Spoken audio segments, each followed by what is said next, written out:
What is good, everyone? Welcome into Saturday edition of Bet and Breakfast. I'm your host, Donovan Smoot. Got the homie Reed Wallach with me today. We got a packed show for you guys. We got some NBA talk, NHL talk, WNBA talk, some UFC talk, all the talk that you can get. We have right here. Reed, what's going on, man? Nothing, man. Same old, big Friday night. I mean, Steph Curry masterclass. My Mets stayed hot, but I mean, what else could you say about Steph Curry? I mean, on the road like that, I think, was that? I don't want to be prisoner of the moment, but was that like was that his best game ever? You think? Figuring in the moment itself, what he finished with 43. Yeah, he finished with 43, 10, 14 of 26 from the field, 7 of 14 from three, 5 of 6 from three in the second half, which is crazy. It's definitely up there. I think it's top two, maybe it's definitely top three in terms of like playoff games. He had that one game against the Rockets after Durant went down. That was fast. I think he had like 30 or something in the second half. I'll pull it up when we he had 30. He had 33 in the second half after going scoreless in the first half. Yeah, and they closed I'm out a very big. I'm a very big Curry fan. That might be number one, but like given the circumstances of, and we're gonna talk about it, but like that's just like that's what it's all about. That right there, watching Curry on the road like that, all-time player doing all-time things, just awesome. But what a way to start the weekend. But we got a lot of stuff to talk about. Yeah, we do. But before we get into all that stuff, because we're gonna do a deep dive into everything on the Curry note. Is there any? Because I was having a blast last night. Because as a like Steph Curry like fan, right? I don't know if there's anybody else that I'd like to see just get hot more than Steph Curry. And so like that's for me when he's on fire. That's the number one thing that I like to see in the NBA. For you, right? Throughout NBA history, who would you choose as like who's the best player to watch when they're on fire? NBA history? So Yeah, we go. Yeah, you can. I mean, Curry has to be because Curry's a different type of heat check because he like shoots he's shooting threes, so you know what I mean. Like it looks almost more impressive and like they're worth more points, obviously. But like the fact that he's like changed the 3-point shot makes him the easy choice. He's probably number one. I think consensus number one pick. I mean, would he be consensus? I think so because like is the LeBron heat check like domination? Like it doesn't hit the same way like a Steph heat check because like Steph threes like they come from like half court and stuff. Like he's like doing stuff that like can't be replicated. I mean, I'm obviously spoiled, but like Kyrie heat checks are pretty crazy. Durant heat checks are pretty crazy. But like those are active. Let me think back a little bit more. I want to get a little bit more. I'll say this, right? So I have Curry one.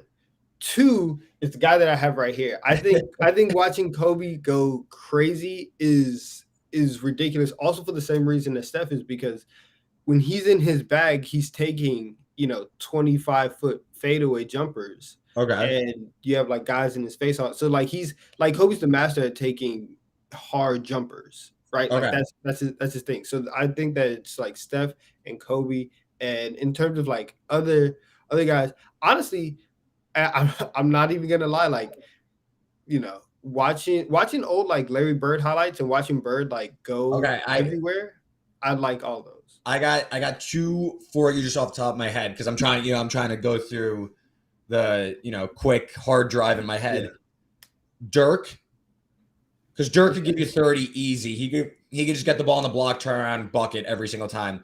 And another, he played for the Nets for a while, but Vince Carter used to have crazy runs. And you could even throw Tracy McGrady in there, his cousin. But when Vince Carter would get going, because he was so explosive, it would probably like, when like a guy goes on a run and the crowd's building into it, and then they have like that one shot on the other team, like you have the coach already like at half court, like timeout. Yeah. It would usually end with a Vince Carter like insane windmill dunk, and the entire crowd would just lose their skull. So Vince Carter, I mean, he played for the Nets for a while. He averaged probably like 25 a game. So Vince Carter heat checks were insane. Dirk was pretty crazy. I mean, different guys like fit this mold. It doesn't have to be like the best player. Like I could think back to like even a few years ago, like when it's gonna sound so like flash in the pan, but like when Isaiah Thomas on the Celtics had that 1 year, like it was insane because he was so much smaller than everyone. He was dribbling through every offense, so he would like, I know it's 1 year, so like he was up there. I mean, we're looking at Steph, but like Clay, guy scored 37 in a quarter. That's one of the most insane runs of all time. Guy's an absolute microwave. So I throw Clay in there. I'm trying to think like further back. I want to do guys that just aren't playing right now. Kind of tough off the top of my head. Kobe's a good one, obviously. I don't know. I think you have to be, and like the Carter one's interesting because I think that you have to be a jump shooter in order for it to like have the effect to be like a top 3 guy, because like if like when Giannis goes for 50, it's different. It's different. It's like expected. Like it's still great, and you're just like, oh my gosh, but you're like, fam, like you're 7 feet tall. Yeah, like this is it's like the James Why would you mention Shaq? Yeah, it's the same reason. It's the same reason. It's like the James Harden where he's like, dude, you have no back. Like I wish I was just I wish I was just like 7 feet and run. Which I disagree. I think that Giannis obviously has a back, but like that's just like it's just a different thing. Yeah, I feel you. Dame heat checks are also pretty crazy. Yeah, guys with range, guys with range that like could hit like just like bombs. It's like a different type. Yeah. And listen, we saw all the bombs last night from Steph Curry. Just absolutely ridiculous, display of shooting. Leads the Warriors to a win. I'm still just like speechless from everything that we saw last night. Our guy Ben Heisler chimed in. He said Reggie in the 90s deserves to be in the conversation. Saw him do it to my Bulls plenty of times. Trae Young in college was that dude too. That's actually a very good pick because Trae Young and I think our like ages or grades line up. So when he was a freshman in college, I was a freshman in college. And so I remember he came into Texas and it was game day and everybody like sits out, like everybody camps out. And that was one of like the biggest games. It's really crazy because he was literally like the Steph Curry of college basketball. And he's like taking these like half court shots, and you're just like, oh my god! Like eventually it has to stop. But like I think the Trae Young is really really that's a really underrated pick. Yeah, and I think Reggie Miller too. Again, it's like the 3-point effect of heat checks kind of changes how we look at them. Like we were just talking about Giannis. So like Reggie Miller, I mean, he was like the first great 3-point shooter like that. So I think Reggie's a good call too. A little bit before our time, but yeah. I agree. Yeah. But yeah, let's talk game 4. Yeah. So last night. Right, so Steph, obviously, narrative of the night. Steph goes crazy, wills Golden State to a second win. Series is tied 2-2 now.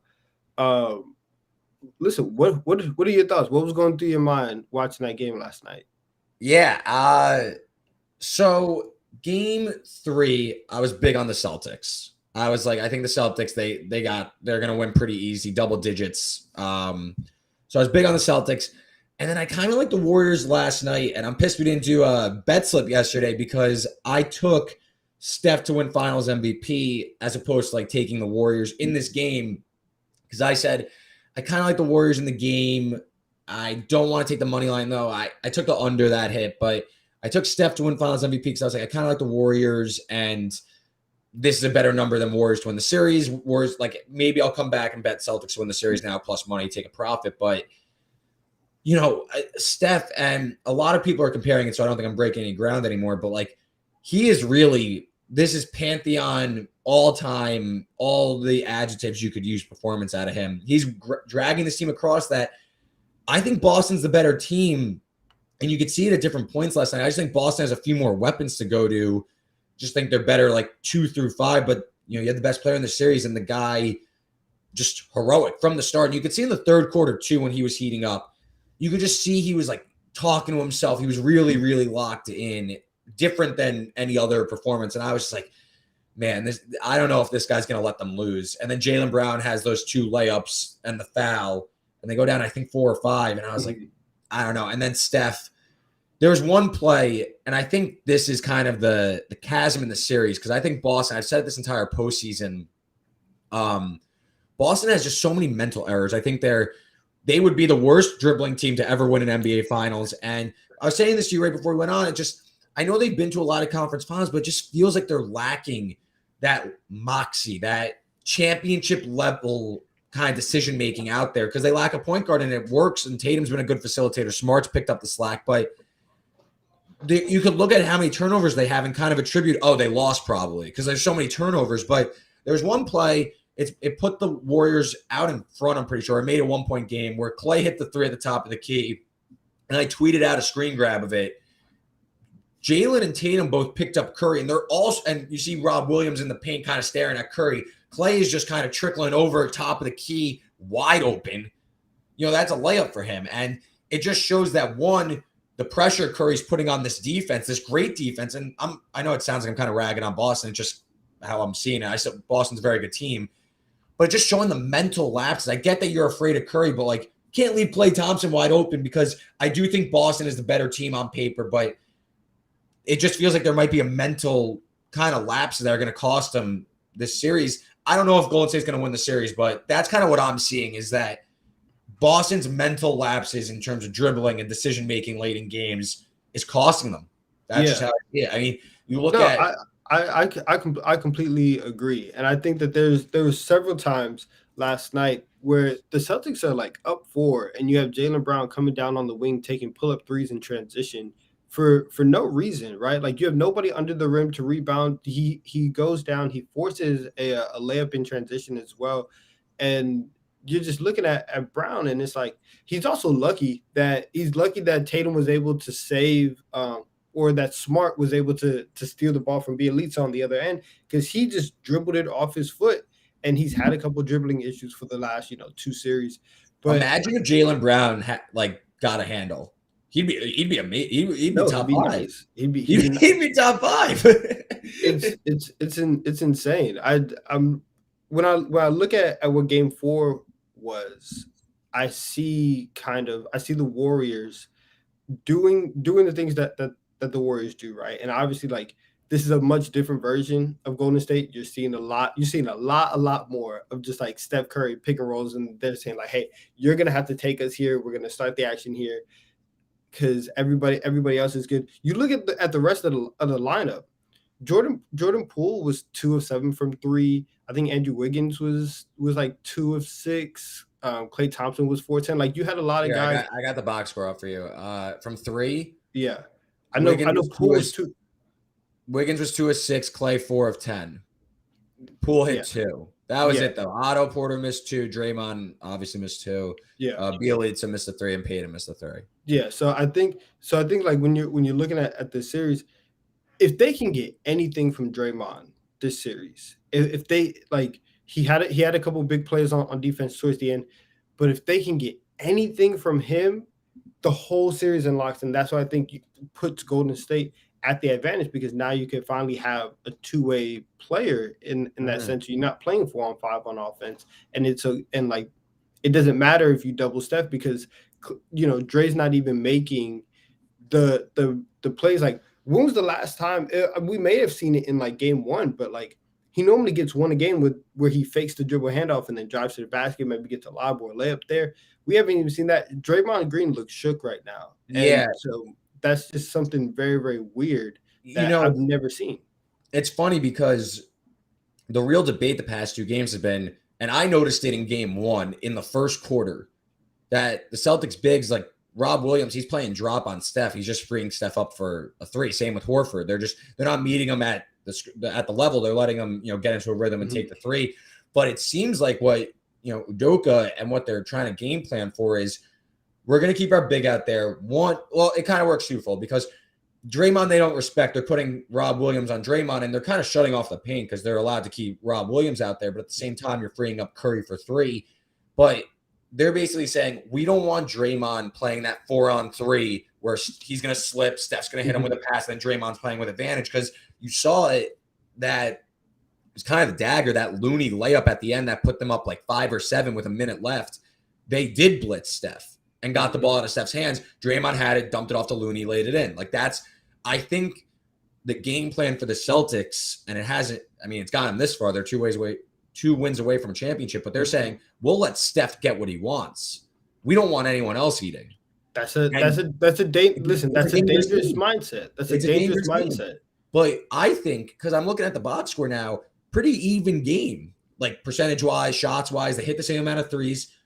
And it's funny where the Warriors kind of got beat bad was on the glass in game 3, and like textbook classic NBA. The next game, it was the Warriors who dominated the glass. I mean, we saw Wiggins in the fourth quarter getting plenty of offense rebounds. He had 16 rebounds, but Warriors finish last night plus 13 on the glass, plus 5 on the offensive glass. But I mean, the splits were the same. I mean, the Warriors, they made 6 more shots, but they also had 6 more attempts.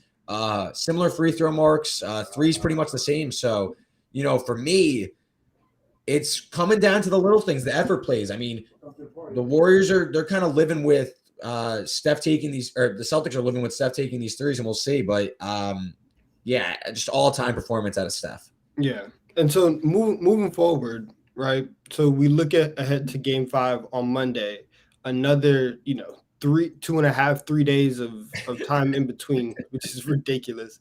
But so Curry has now retaken the lead for Finals MVP, and the odds for Finals MVP are a literal like mirror of what NBA Twitter is like, where every game is just so reactionary. And we've had a different Finals MVP after each game. Yeah. And so now Curry is all the way down to minus 140 to win Finals MVP. I know that you said that you got him prior to game 4, that you took him to win Finals MVP. What are your thoughts for game 5? Because obviously, like, the Warriors would have to win the series to get that done. Do they go up 3-2? Do they go down 3-2? And now we have a Curry, come from behind Finals. What's going down in the next week or so?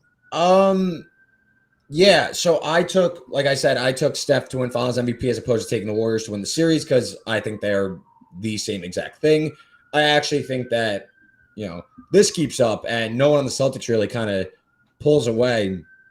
And this goes 7. You could see Steph get a Finals MVP vote. We've seen it. And it's only happened once, but people were saying in 2016, if the Cavs lost that game 7, LeBron should get Finals MVP. We'll see how this shakes out, but I'm feeling pretty good. When it comes to the Celtics side, I find it interesting because it seems like the narrative is changing on Brown and Tatum. They're very similar stat lines to me. This is just my opinion. I think the Celtics win it with Tatum. Tatum, to me, Jaylen Brown does not win this series for the Celtics. It's Tatum. I also think what Tatum is doing is he's taking on more of the load. He's facilitating a lot more. I think his playmaking is more warranted than his shot making in this series. So to me, I do believe if the Celtics ultimately do win the series, it would be Tatum getting the nod. I mean, if you want to take a flyer on Brown at 6-1, it's fine. To me, I mean, it's tough. Because to me, if obviously you want to take, I don't even know what the Warriors series price is, but whatever has a better number, that or Curry, just take that. They're the same. No one on the Warriors will win except for Curry. If you want to take the Celtics, I think it's Tatum. I think Tatum has to show up these last 2 games, or else I think the Warriors are going to win the series. When it comes to how I feel, I kind of lean Warriors in 7. It wouldn't shock. No outcome would surprise me at this point. Yeah. I do think, honestly, I'd be surprised the Warriors won game 6. Really? I have said my pick from the jump has been Warriors in 6. The only thing that is ever going to change my mind about that is if the Celtics get a 3rd win. But I've looked at the Celtics team, and the reason why I thought in 6 and not 7 is because, one, you could say like, oh, like their wins in the playoffs have been fluky or whatever, but they haven't been as dominant as you think in the first round. And you know this better than anybody. The margin of victory against the Nets was less than 5 points per game. You know that this has been like my take. I've been saying this the entire postseason. I know we've been on the same page. So like you had like low key a close sweep against the Nets, and then you go to 7. You balance that series goes like 6 games, and we're talking about this team differently. Exactly. You and then you have the second round where you go to game 7 against a Chris Middleton-less Milwaukee Bucks, and they were down 3-2. They And needed like 40, what, 46 from Tatum? they needed 46 from Tatum and a Grant Williams legacy game Yeah. to get the series. And then you go to Miami where Jimmy Butler and Kyle Lowry were hurt for 3 games of the series, and they almost blew that in game 7, right? They almost blew a 13-point lead in 2 minutes. Like Yeah. there's been in every single series you can say that the Celtics, they've done what they've needed to do, and obviously like credit to them because they've gotten here, but I just haven't felt as great about them as everybody else has. And so that's why I'm like, okay, you look at the Warriors, they have the experience, they have the best player in the series. I thought that they would be getting a little bit more from Draymond. And if they can over these last 2 games, and especially in game 5, they can go up 3-2 and get home court and keep it again, that's going to be huge. So I think that's the key. So like for Curry at -140, I'm not sure if like there's value anymore to take him as Finals MVP. Yeah. I think if like if it was anybody,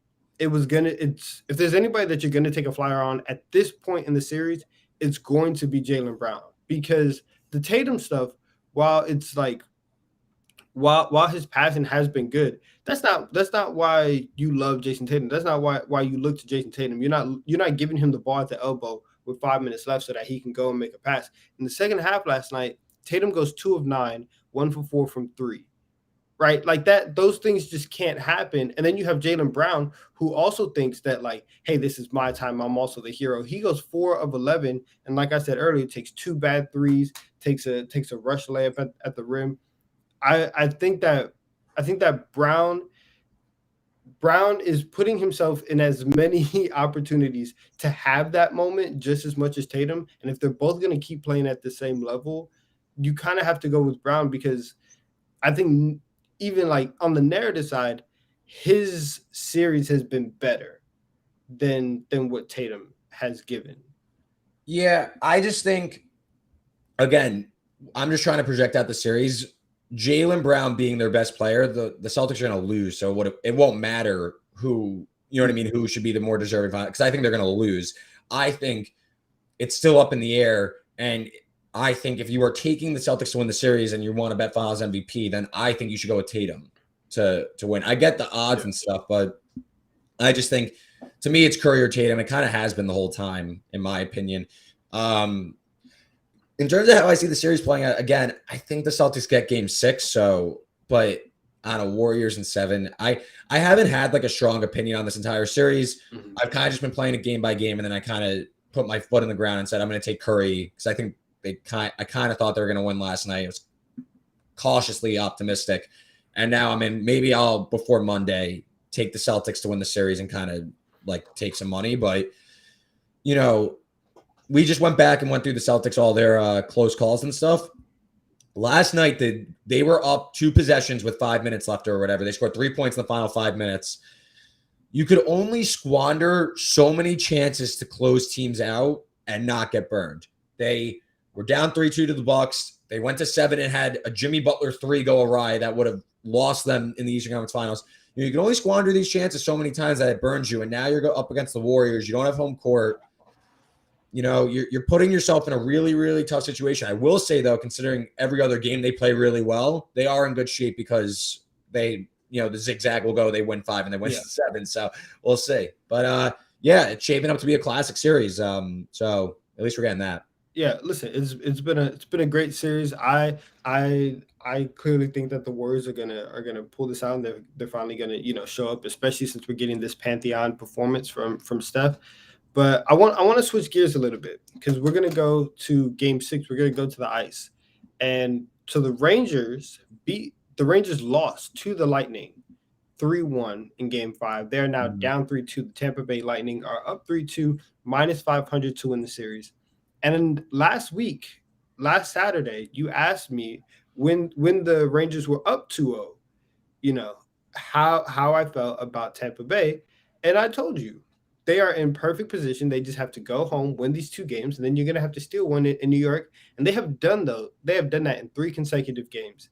And what I'm seeing from the Lightning right now is, and the reason why the reason why I still believe in them to win the Stanley Cup, they're plus 200 right now to win the Stanley Cup.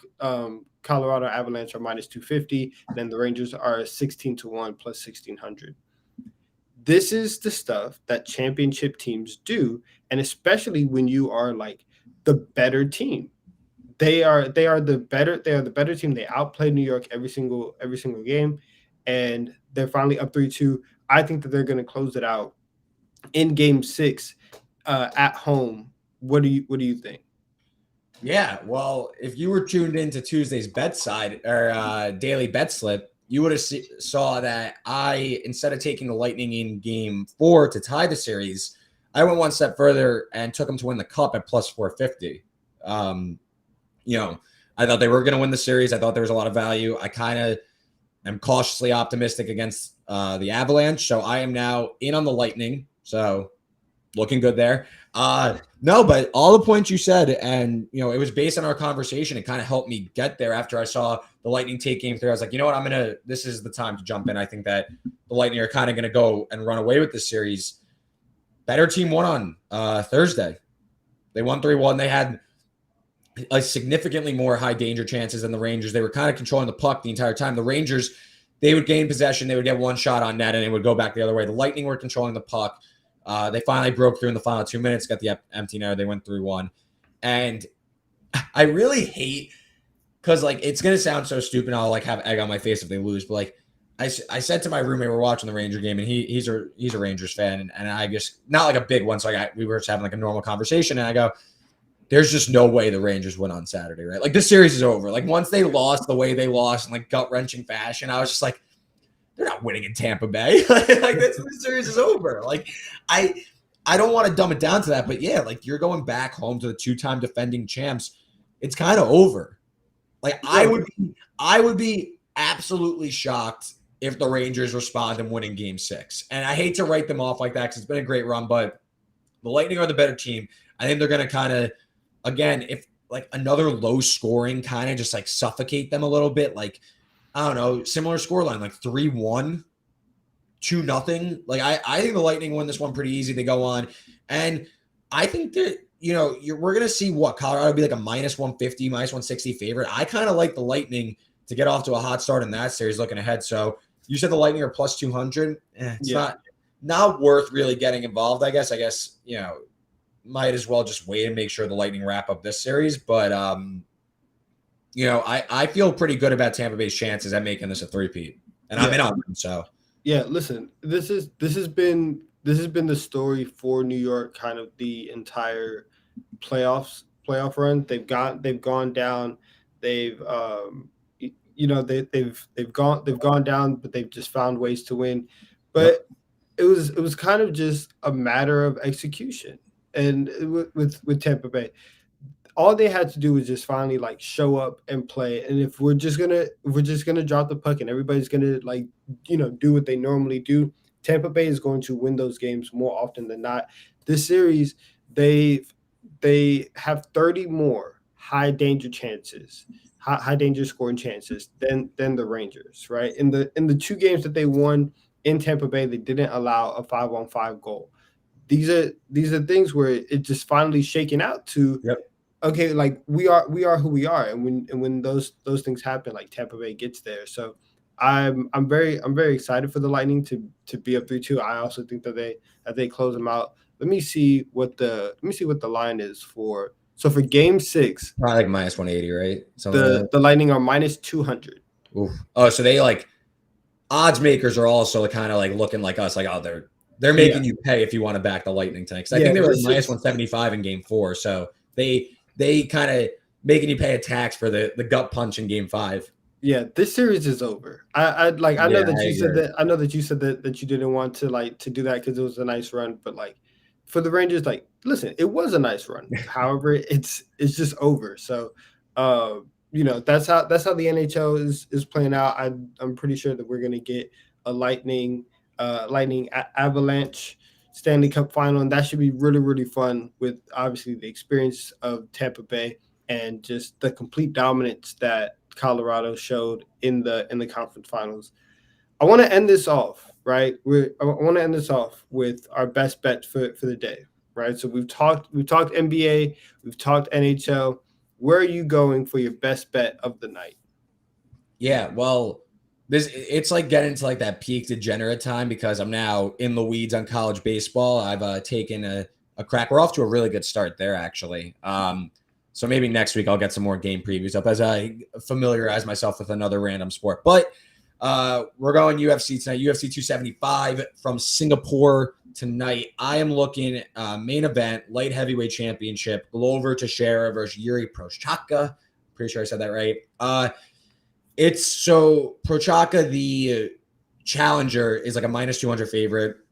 I'm going to go with the champ, Glover Teixeira, 42 years old. Guy's on this incredible run of winning as an underdog. I'm going to take it again. I think this fight's going to end pretty quickly. And listen, if Prochazka wins by knockout, I would not be surprised. This guy's legit. I just think that he struggled with grappling before, and there's no better grappler in this division than Glover Teixeira. The guy's a vet. If this hits the mat, I think he's going to finish it relatively quickly.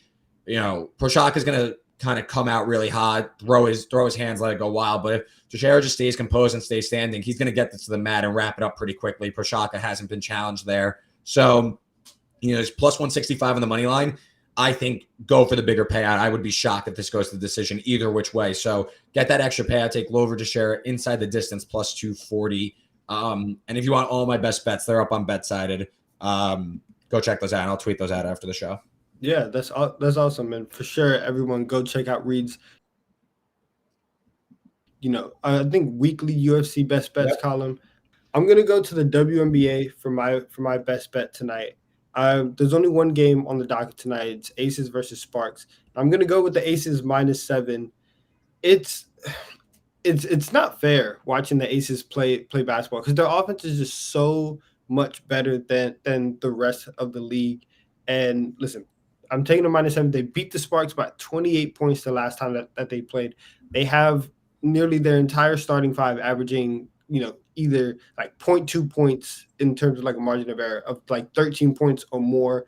They're super efficient. Their defense is passable. They have like the sixth best defensive rating in the league, so it's average. It's nothing that's going to lose you games, but the offense is just so far ahead of everything. And then when you look at Los Angeles, they have the second to last defensive rating in the league. They just fired Derek Fisher. There's a lot of turmoil, and while the Sparks can score and keep up with them, that defense will not be able to stop anything that Las Vegas is going to do. So I think that eventually the game gets away from them.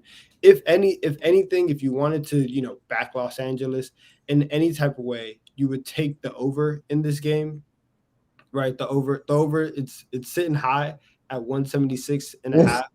I know. So like if anything, if you really felt good about Los Angeles, that's where you would put it. But I just don't see them being able to keep it close with Las Vegas, who's 10-2 on the year and has kind of just blown through everybody. The only two teams that they've lost to, they lost to the Mystics early on, and then they lost to the Connecticut Sun. And those are two teams that are probably going to be in the final. But if we're talking about the rest of the league and teams that are going to be picking in the lottery at the top, the Aces are going to wipe the floor with them. So I remember we did our WNBA season preview, Yeah. and we were talking about the Aces with Becky and coming in and all that. So give me, because I know you and Ben are much more plugged in on the WNBA, and let's just take a minute to admire best bets on a Saturday. We're going UFC main event and the lone WNBA game as our two best bets. But listen, we are well rounded here. We cover everything for every better we got. But are the Aces are they dominating as expected? Because I get my main WNBA handicapping when I'm on with Ben typically on Tuesdays and with you on the weekend. So it seems like you guys are both in on the Aces being the class of the WNBA. Is that a fair assessment? No, it's 100% a fair assessment. If you look at the ranks, right? First in wins, first in points per game, first in net points per game, first in offensive rating, first in net rating, second in pace, and then sixth in defensive rating. Their one like true flaw is that they're not fantastic on the boards. Okay. And honestly, that's really just on the offensive side, because if you talk about total rebounds per game, they're first in the league. But when we get to offensive rebounds per game, they're dead last, and They're more like one and done. yeah, it's mainly one and done. But if you look up and down the stat sheet, you're gonna see a lot of first seconds for the Aces. So they are dominating as expected. Mm-hmm. Well, yeah, no, I mean, I like it, and I mean, Sparks fired their coach clearly in a little bit of turmoil. Aces seem like they could run it up on teams with their offense, so I see it. Yes. I like it. Yeah, so listen, that's my WNBA pick. You got Reed's UFC. Make sure to go check out his best bets. Be on the lookout for all of Reed's college baseball previews coming Soon, in the soon, near future, as we have soon. our Go Oregon newly State. minted. That's the team. Oregon What's up? State is who we're pulling for in Omaha. Nice. Reed Wallet, college baseball expert over here at BetSided. But this has been Bet and Breakfast on a Saturday. Who's on tomorrow? I'm not sure who's going to be on tomorrow. Tomorrow, it will be. Let's Ian figure and out. Ben. Yeah, it Ian will and be Ben Ian and on Ben a Sunday tomorrow. edition.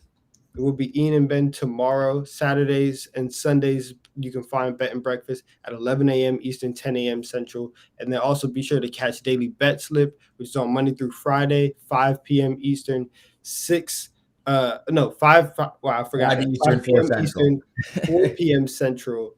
And yes, and so until then, may all your bets hit and have a great day.